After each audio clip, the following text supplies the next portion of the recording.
नमस्कार, आप देख रहे हैं बिहार समाचार। मैं हूं आपके साथ सुरजीत कश्यप। चलिए जानते हैं आज के बिहार की फटाफट बड़ी खबरों को विस्तार से। उससे पहले आप न्यूज कहां से देख रहे हैं कमेंट करके हमें जरूर बताएं। हीट वेव की चपेट में बिहार, पूर्णिया में टूटा 70 साल का रिकॉर्ड। जी हां, उत्तर भारत के कई राज्य भीषण गर्मी की चपेट में हैं। बिहार के कई जिलों में बढ़ते तापमान और लू को लेकर अलर्ट जारी किया गया है। भागलपुर समेत पूरे बिहार की सड़कों पर लॉकडाउन जैसे हालात हैं। लू की वजह से लोग घरों से बाहर निकलने से भी परहेज कर रहे हैं। मौसम विभाग ने भागलपुर जिले को रेड जोन में रखा है, तो वहीं स्ट्रॉन्ग हीट वेव को लेकर अलर्ट भी जारी किया गया है। अप्रैल महीने के अंतिम दिनों में मौसम का तेवर कुछ इस कदर है कि दोपहर के समय तापमान 42 डिग्री तक पहुंच जा रहा है। मौसम विज्ञान केंद्र पटना ने 30 मई से 3 मई तक लू चलने का रेड अलर्ट जारी किया है। दोपहर के समय लोगों को बाहर निकलने में खास सावधानी बरतने को कहा गया है। मुकेश सहनी के बयान पर बीजेपी सांसद का पलटवार। कहा, बिहार का दुर्भाग्य है कि उनके जैसा अनपढ़ व्यक्ति नेता बनकर बैठा है। वीआईपी प्रमुख मुकेश सहनी द्वारा प्रधानमंत्री और अमित शाह पर दिए विवादित बयान पर बीजेपी के राज्यसभा सांसद थीम सिंह ने पलटवार किया है। उन्होंने कहा कि बिहार का दुर्भाग्य है कि मुकेश सहनी जैसा अनपढ़ गंवार व्यक्ति भी नेता बनकर बैठा है। मुकेश सहनी पर मुकदमा दर्ज किया जाएगा। भीम सिंह ने कहा कि जिस तरह से मुकेश सहनी ने प्रधानमंत्री मोदी पर अमर्यादित भाषा का प्रयोग किया है वो दुखद एवं निंदनीय है। उन पर मुकदमा दर्ज किया जाएगा। मुकेश सहनी को कोई जानकारी नहीं है वो नेता कैसे बन गए।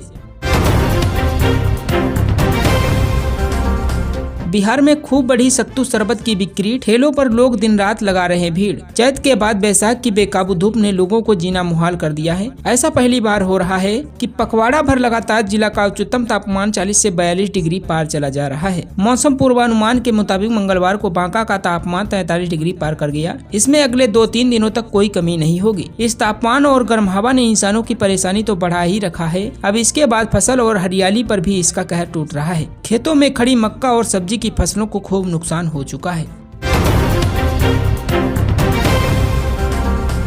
बिहार में स्वास्थ्य विभाग का बड़ा फैसला, 24 घंटे ऑन कॉल सेंटर रहेंगे। बिहार में भीषण गर्मी लू से आम जनजीवन अस्त व्यस्त है। तापमान में बढ़ोतरी की संभावना है। इससे निपटने के लिए स्वास्थ्य विभाग अलर्ट पर है। सोमवार को तीसरी बार मेडिकल कॉलेजों, सिविल सर्जनों को एडवाइजरी जारी की गई है। इसे रोकने के लिए मेडिकल कॉलेजों से लेकर सभी स्वास्थ्य केंद्रों पर पुख्ता इंतजाम करने का निर्देश दिया गया है। राज्य स्वास्थ्य समिति ने सभी सिविल सर्जन व चिकित्सा पदाधिकारियों को पत्र भेजकर व्यवस्था सुदृढ़ करने को कहा है। साथ ही अस्पतालों को आवश्यक दवाओं, समर्पित वार्डों, विशेषज्ञ डॉक्टरों के साथ पैरा मेडिकल स्टाफ, एम्बुलेंस के साथ सभी परीक्षण सुविधाओं की उपलब्धता सुनिश्चित करने के लिए कहा गया है।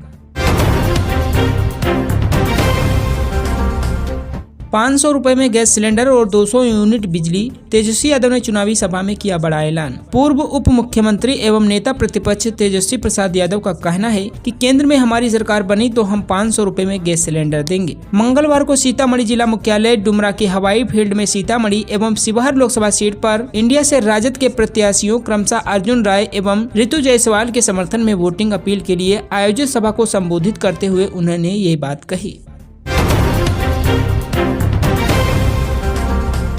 नीतीश कुमार ने मुसलमानों से कर दिया बड़ा वादा। बिहार में सियासी हलचल तेज। अपनी चुनावी सभाओं में मुख्यमंत्री नीतीश कुमार एक तरफ जहां लालू राबड़ी के शासनकाल पर निशाना साधते हैं, वहीं कब्रिस्तान की घेराबंदी और मदरसों की मान्यता दिलाने आदि कार्यों को गिनाते हुए मुसलमानों को रिझाने की भी कोशिश करते हैं। मंगलवार को सहरसा स्थित नवहट्टा उच्च विद्यालय में चुनावी सभा को संबोधित करते हुए नीतीश ने कहा कि 2005 से पहले कोई शाम में घर से नहीं निकल पाता था, रास्ता नहीं था, चिकित्सा व्यवस्था नहीं थी, हिंदू मुस्लिम के बीच झगड़ा होता था। आज हर घर में बिजली है। उन्होंने मदरसा में पढ़ाने वालों को नौकरी दी। 8000 कब्रिस्तानों की घेराबंदी कराई। चुनाव के बाद और 1000 कब्रिस्तानों की घेराबंदी कराई जाएगी। मधेपुरा से जदयू प्रत्याशी दिनेश चंद्र यादव के पक्ष में वोट देने की अपील करने आए नीतीश ने लालू परिवार पर कई आरोप लगाए। 10,000 से अधिक एएनएम की बहाली का रास्ता साफ, अंकों के आधार पर ही होगा चयन। बिहार में 10,000 से अधिक एएनएम की बहाली का रास्ता साफ हो गया है। पटना हाईकोर्ट ने सोमवार को एएनएम की बहाली अंकों के आधार पर करने के एकल पीठ के फैसले को पलटने से इनकार करके राज्य सरकार की अपील खारिज कर दी। हाईकोर्ट के मुख्य न्यायाधीश न्यायमूर्ति के विनोद चंद्रन और न्यायमूर्ति हरीश कुमार की खंडपीठ ने 18 अप्रैल को इस मामले पर फैसला सुरक्षित कर लिया था। इससे पहले न्यायमूर्ति मोहित कुमार शाह की एकल पीठ ने एएनएम की बहाली अंकों के आधार पर करने का आदेश दिया था। पीठ ने आदेश में बिहार तकनीकी सेवा आयोग के 19 सितंबर 2023 के नोटिस को निरस्त कर दिया था। कोर्ट ने कहा था कि एएनएम की बहाली बिहार महिला एवं स्वास्थ्य कार्यकर्ता एएनएम कैडर नियमावली 2018 के नियम 7 के तहत होगी। बिहार में आंधी से राइस मिल की इमारत गिरी, नीचे दबने से 2 कर्मचारियों की मौत, 4 मजदूर घायल। बिहार के रोहतास जिले में मौसम बिगड़ने से बड़ा हादसा हो गया। जिले के करगहर थाना इलाके में बेलासपुर गांव के पास स्थित सत्यम राइस मिल की इमारत तेज आंधी की वजह से ध्वस्त हो गई। इसके नीचे दबने से राइस मिल के 2 कर्मचारियों की मौत हो गई, जबकि 4 मजदूर बुरी तरह जख्मी हो गए। ये सभी लंच टाइम में आराम कर रहे थे, तभी अचानक हादसा हो गया। घायलों को इलाज के लिए निजी अस्पताल में भर्ती कराया गया है। ये हादसा मिल में उस समय हुआ जब दोपहर में स्थानीय मजदूर खाना खाने अपने घर गए थे। सूचना मिलने पर डीएसपी पंकज कुमार और स्थानीय सीओ मौके पर पहुंचे। उनके निर्देश में रेस्क्यू ऑपरेशन चलाया गया है। बताया जा रहा है कि दोनों ऑपरेटर का शव अभी मलबे में दबा है। उन्हें निकालने के लिए टीम तेजी से काम कर रही है। राबड़ी देवी ने नीतीश कुमार पर साधा निशाना, कहा वोट दे दिया तो फिर बर्बाद हो जाइएगा। बिहार की पूर्व मुख्यमंत्री राबड़ी देवी ने मंगलवार को एक चुनावी रैली के दौरान नीतीश कुमार पर जुबानी हमला किया। राबड़ी देवी ने महिलाओं की तरफ इशारा करते हुए कहा कि पहले कोई कपड़ा पहनकर चलता था, अब देखिए कितना बढ़िया लग रहा है। अगर गलती से उन लोगों को वोट दे दिया तो फिर बर्बाद हो जाइएगा। दरअसल इस बयान के जरिए राबड़ी देवी ने नीतीश कुमार द्वारा महिलाओं के कपड़ों पर किए गए बयान पर पलटवार किया। इतना ही नहीं, नीतीश कुमार को घेरते हुए राबड़ी देवी ने अपने ऑफिशियल एक्स हैंडल पर ट्वीट भी किया। नीतीश कुमार ने लालू परिवार पर साधा निशाना, कहा वो सिर्फ अपने परिवार के बारे में सोचते हैं। मंगलवार को बिहार के मुख्यमंत्री नीतीश कुमार ने चुनावी जनसभा को संबोधित किया। इस सभा का आयोजन जेडीयू जिलाध्यक्ष चंद्रदेव मुखिया की अध्यक्षता, भाजपा जिलाध्यक्ष दिवाकर सिंह के संचालन में किया गया था। इस सभा में सीएम नीतीश कुमार ने जेडीयू प्रत्याशी दिनेश चंद्र यादव के पक्ष में लोगों से वोट देने की अपील की। जनसभा को संबोधित करते हुए सीएम नीतीश कुमार ने बिना नाम लिए ही लालू परिवार पर निशाना साधा, कहा कि वो सिर्फ अपने परिवार के बारे में सोचते हैं, लेकिन मेरे लिए पूरा बिहार ही मेरा परिवार है। न मैंने अपने परिवार को आगे बढ़ाया, न ही प्रधानमंत्री जी ने अपने परिवार को आगे बढ़ाया है। वहीं मुख्यमंत्री यही नहीं रुके, लालू परिवार पर कई अन्य आरोप लगाए।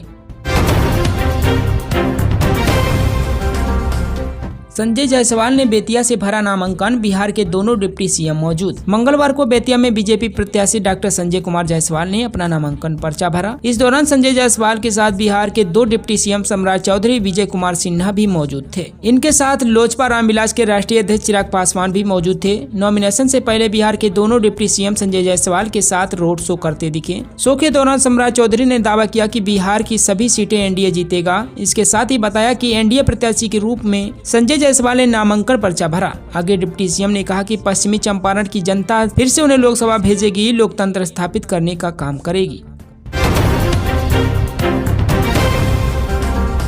टारगेट से कम खरीदा गया गेहूं, इन 8 जिलों के सहकारिता पदाधिकारी पर कार्रवाई। सहकारिता विभाग के प्रधान सचिव संतोष कुमार मल्ल ने गेहूं खरीद की जिलावार समीक्षा बैठक करते हुए लापरवाही बरतने वाले 8 जिलों के जिला सहकारिता पदाधिकारियों के विरुद्ध कार्रवाई का निर्देश दिया है। खगड़िया में 1, पूर्णिया में 3, जमुई में 2, बेगूसराय में 1, कटिहार में 3, मधेपुरा में 4, किशनगंज में 2 और लखीसराय में महज 2 किसानों से गेहूं खरीद की गई है। समीक्षा में पाया गया कि राज्य में कुल निर्धारित लक्ष्य 3.50 लाख मीट्रिक टन के पक्ष अब तक 492 किसानों से 1595 मीट्रिक टन गेहूं की अधिप्राप्ति की गई है, जो लक्ष्य से बहुत कम है।